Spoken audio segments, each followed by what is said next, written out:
crime is concerned here in our country. Anong ibig sabihin nito?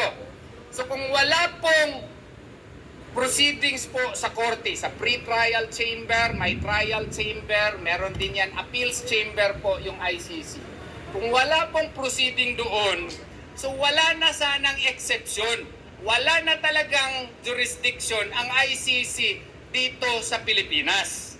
Pero hindi natin maiintindihan bakit yung pang ating mga otoridades ang mas may interest na magkaroon ng jurisdiction yung ICC dito sa ating sa ating bansa, no? Siguro meron sila mga political agenda dito. Correct. No? Mga pulis Kaya, natin, mga interesado. Pong ini-insist na since wala nang jurisdiction yung ICC dito, meron naman tayong korte. Kung may mga kasong gusto i-file against kay President Rodrigo Duterte, buhay po ang ating prosecutor's office. Correct. Buhay po ang ating korte. Ang tawag nga niyan, complementarity principle under the international law. Dapat i-exhaust muna ang domestic remedies dito kasi ang ICC is a court of last resort, no? Ang ginawa ngayon, parang nagiging first resort na ang ICC. Mali na mali po, no? Tama ba ito? Hindi po ito tama.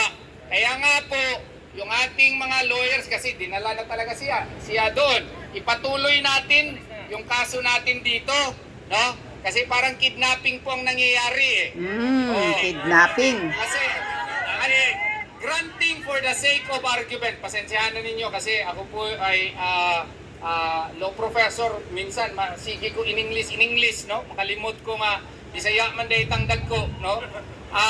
Ang rule sana, under Rule 59, Section 2, ang gagawin is, kung merong arrest warrant yung ICC, yung tao pong may kaso ay dapat idulog muna sa competent local authority para yung competent local authority, yung korte po, idetermina kung valido ba talaga yung warrant. Kung sinunod ba yung karapatang pantao ng akusado. Hindi po ito ginawa. Dire-diretso na para kung meron nga kayong, di ba, decree of divorce galing Japan. Kung meron kayong decree of divorce galing sa ibang bansa, di ba ipaproba mo muna dito sa Regional Trial Court? No? Bago yan, may epekto dito sa ating republika. Yun din sana ang ginawa doon kung totoo yung warrant of arrest na hindi ko nga nakita yung hard copy So dapat isinabject muna yung tao to the jurisdiction of a competent local authority para makita kung tama ba na kaso yun, siya ba talaga yung covered ng warrant na yun, at sinunod ba niya yung mga karapatang pantao po ng ating pinakamamahal na Presidente Rodrigo Duterte. Hindi ginawa yun. Pero, illegal talaga ito doon din sa Hague, Netherlands. So may posibilidad po na kung hindi ito sinunod, baka yung Hague, Netherlands naman ang mag-repatriate, mag-order mismo na ibalik dito si Presidente Rodrigo Duterte kasi hindi po sinunod yung kanilang batas. So, ang request namin sa inyo, gustong ibalik si Presidente Rodrigo Duterte. We will pray hard for him so that his lawyers in Hague, Netherlands will be able to defend for his rights and they would be able to assert his rights in the court in Netherlands at saka ipag-pray din natin, idua din natin ang ating bansa.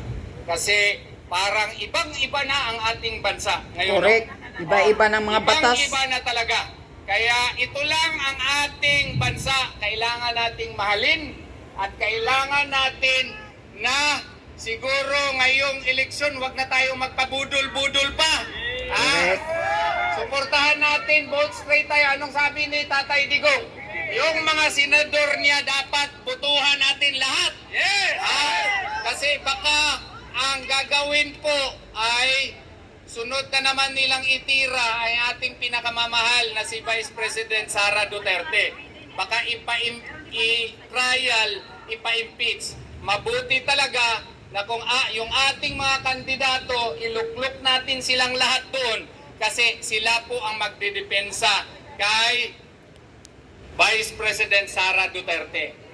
Iboto din natin yung mga party list na sinabi ni Tatay Digong na bubutuhan natin. Pero isa lang ha, baka bubutuhan ninyo silang lahat, ma-void yung boto nyo. Pili-pili kayo. Alam naman ninyo kung sino yung inendorso ni Tatay Digong. No? So, kailangan makapasok din sila doon sa Kongreso kay para yung TWADCOM, no? Sila na naman ang mag-iimbestiga kung anong nangyayari sa mga bilyones na nawawala sa ating bansa. Di ba tama yun? Correct. So magkaisa tayong lahat. Let us show to these people that the voice of the people is the voice of Allah subhanahu wa ta'ala. Maraming salamat po sa inyong lahat.